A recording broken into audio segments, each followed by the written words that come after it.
Hi there, my name is Dean Heald. What you're watching is part 7 of a 10-part series of mini webinars focused on helping parents and caregivers better understand and more effectively respond to some of the challenging behaviors that may or may not be happening in the home. These are designed in a way that they're reminders for some people, or they're a little bit of information that can help people start asking some of those questions. Is there an area where I need to change some of the way that I'm responding to my kids or supporting the kids? So it's meant to get people to start asking questions about their response to behaviors, and it's also meant to help build some of the understanding as to why behavior happens. I always say, the first step in responding to baby behaviors is fully understanding why it's happening. So this is part 7, as I mentioned, and we're focusing in on responding to behaviors, specifically those angry behaviors that might happen. So when responding to anger, first and foremost, you got to keep it positive. Give supportive messages. Reinforce the good choices. So yes, they became angry, but maybe didn't make some bad choices. Encourage them. Hey, yes. Sometimes things can be very frustrating. Yes, you're angry with your friends right now. I've seen you deal with your anger quite well in the past, or this will pass. It's going to be okay. Coach them, teach them, various ways to deal with anger, various, those individualized, personalized coping strategies for anger. When I'm feeling like that, these are some of the things that I do. Let's discover what works for you. And then role modeling. We all get angry, and kids need to understand, particularly our younger kids, they need to understand that everybody gets angry sometimes, and we shouldn't feel ashamed of feeling angry, and in fact, encouraging them to express their anger. My kids can come to me, or the students that I've worked with, the kids that I've worked with over the years, they can come to me and say, I don't like the way you said this or did this. And my response is going to be, I appreciate you telling me that. And that allows me to take action or respond, or help you understand what I was thinking of when I made that decision or when I said that. Okay, so we're gonna encourage them to have feelings, but we're going to teach them and role model for them what to do with those feelings when we have them. So I always say, it's our responsibility to take steps to control our anger when we still have that self-control. If we allow ourselves to lose control, okay, that's our responsibility. We take responsibility for not having made the decisions to self-regulate while we still had control of ourselves. Okay, and then as I say, that role modeling is such an important part. I had a bad day. I just feel like I need to take a little bit of time for myself, reflect on the day, be mindful of what I need for the evening, and then I'm yours for the rest of the night. Or then I will feel better, and I'll be ready to make supper or play a game with you, or whatever the case may be. So role modeling that self-regulatory, those self-regulatory strategies, so important. When responding to anger, you got to stay calm. If you meet their anger with anger, it's just going to escalate them, right? Meet anger with anger, they're going to get escalated. Meet anger with calmness. Role model that calm behavior. Role model those calm nonverbal, those calm body language, something that this gentleman here is not doing right now, okay? Role model that calmness, and you're far more likely to have a positive impact on that anger. Far more likely to bring some of that anger down. If you yell back at them, now we're in a conflict, right?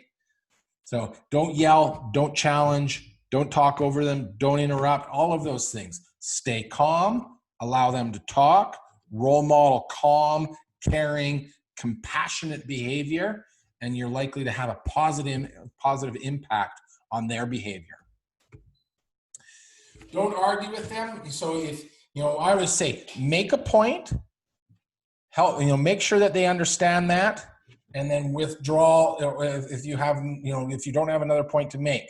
Sometimes with our kids, they do need to understand that this is the way it is. So the reason why you need to do that before you watch TV is because if you watch TV, it's going to be too late, to clean up your room, and you're going to end up getting to bed late, and tomorrow you're going to be tired because we have to wake up early. So that's the reality of it. There's not a lot of debate there. I hope you understand. And now I'm walking away. Right? I'm allowing them to have their say. I'm not walking away without allowing them to have their say. I'm going to be respectful of a two-way communication, but I am not going to engage in an argument. I'm not going to engage in debate. So when I recognize that all the points have been made, recognize when the conversation isn't going anywhere, I'm going to take a step back and set limits. Hey, you know what? You're allowed to be angry. Anger is a feeling that everybody has. That's okay. What isn't okay is punching walls. What isn't okay is name calling. So set those limits. Communicate to them. Anger's okay. And when you're angry, you can take a walk. You know that you can hit the punching bag. You know that you can listen to your music. What isn't okay is, so that's a way of really clearly communicating those limits. And respecting the fact that everybody gets angry sometimes. Really, really important to, you can be angry, but you need to respond in a responsible way. You need to respond in a respectful way to that anger. You need to control yourself, essentially. When responding to anger, less is more. Be succinct. Don't engage in big, long conversations. Don't lecture. The more we lecture kids, number one, they're not going to be taking that in. Their anger is going to be blocking that from hearing them, okay, and from hearing it, and not only that, that's going to build that anger, right? So we say, I hear that you don't like that. I'm sorry you don't like that, but unfortunately, I've heard you. That doesn't change the fact that you do need to be home at 10 o'clock tonight, all right? Very clear limits. I heard you. This is what you need. This is what time you need to be home. And here's the reason. Very clear with those expectations. Communicated calmly, communicated, with respect. Having listened to you, I hear what you say. I know it's not what you want to hear, but this is the way it needs to be. And then give them space. If they always, if a kid says, you know what, just please leave me alone. I want to be alone right now. I'm not saying anything else after that. We might want to. Our ego might want to get in the last word. We might have other things to say. We might have other points to make. But as soon as our kids, particularly our teenagers, say to us, I want to be alone right now, that's our cue. Just say, yes, no problem. I'll check in on you in a while. End of conversation. Make sure we're paying attention to how we're presenting. Is their anger triggering us? Is their anger triggering us, making us angry? And are we modeling something that we don't want to? Are they learning how to deal with their anger inappropriately because that's how we deal with our anger? So as parents, we should be learning all the time. This is how we should be responding. This is how we should be supporting our children. Are you helping or hurting the situation? So paying attention to our level of engagement, paying attention to what we're communicating to our children. Is it helping, or are you making them more angry? And if we're making them more angry, and sometimes that's unavoidable, if we're making them more angry, that's the time to say, you know what, I feel like neither one of us are budging, or I feel like we've both said what we needed to say. Why don't we take a break? And now I'm going to be the bigger person. You don't say this to them, but you say, really what you're doing, I'm going to be the bigger person.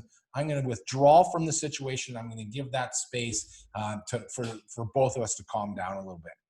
And then one of the things I've used in my career, and one of the things we use in our home, it's you know what, tag, you're it.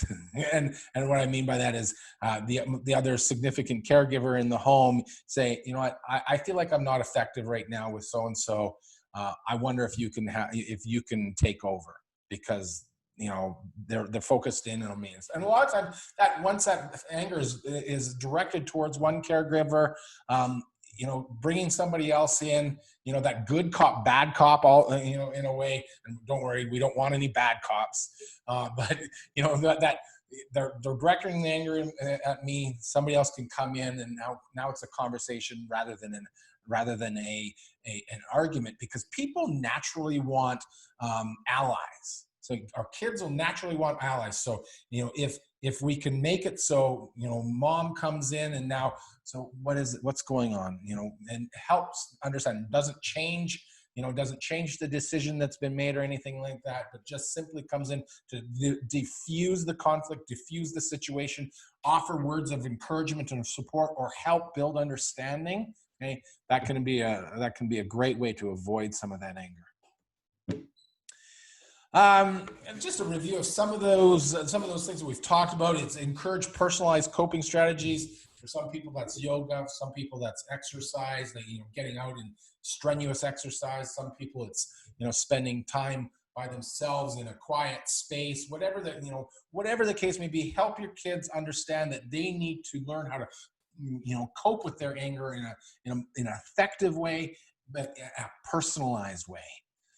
Talked about giving them space when they request it, allowing their room to be their sanctuary. I always ask my kids, is it okay to come in? If they say, no, I want to be alone right now, I respect that. It's a safe place. It's an emotionally safe place for them to be. They know that they have that. They know that it's theirs. They know that it's somewhere where they can go and calm down. And that's one of those personalized calming strategies or coping strategies that I've talked about. Just spending some alone time, quiet time in the room. And finally, I believe this is our last slide. Remember, encourage your child to express emotion. We want kids who can independently and safely express emotion, even if we don't like it, even if we don't like what they're saying. We can praise them for having, for taking the steps of saying, I am angry because, or I feel annoyed or sorry or proud or tired, or always encouraging our kids to express emotions. We want kids who understand where they're at, understand how they're feeling, and independently engage in in their own self-regulatory process, depending on how they're feeling. Right. So we want kids that own their emotions. So if we have a home where anytime an emotion comes up, they're told, no, don't talk to me like that, or don't feel like that, or I don't care if you're angry, don't show it. Okay.